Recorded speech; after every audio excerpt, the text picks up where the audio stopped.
बलुआहा। सुने रे छौरा अब नाच नहीं है तो वो वाला बात हमरा से नहीं है तो ले 500 नाच।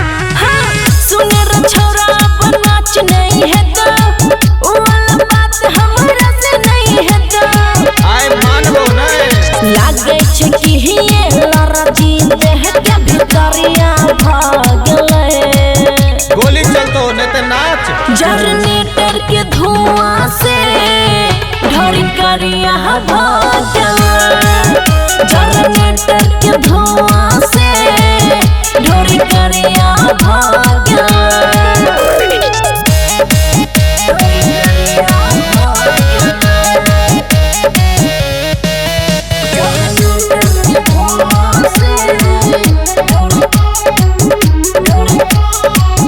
बड़ी दर्द में छिए हम बड़ी सरद में छिए हम क्या के कमला करे छी हमला बड़ी हरज में छिए हम। कमर हिला कमान तो भाला चलतो।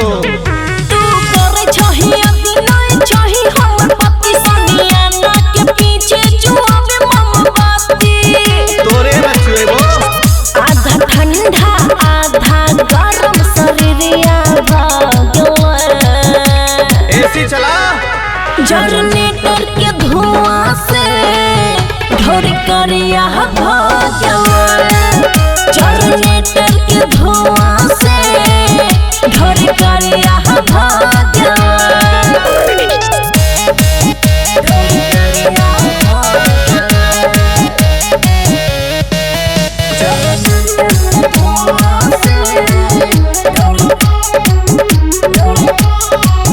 लागे ऐतै बुखार हो हम भेलो शिकार हो एक सन में भेलै रिएक्शन बढ़े बीपी हमार हो।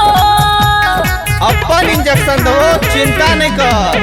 जके गमछा ले आबे एकरा साफ कराबे न तो मनो के से पीछा छोड़ाबे ठीके छे हाथ नहीं तो फेरे हमरा नचरिया भागले रे पूरा गड्डी।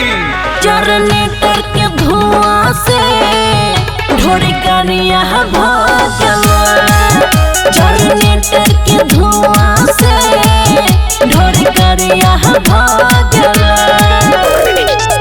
खुशी रिकॉर्डिंग स्टूडियो बलुआहा।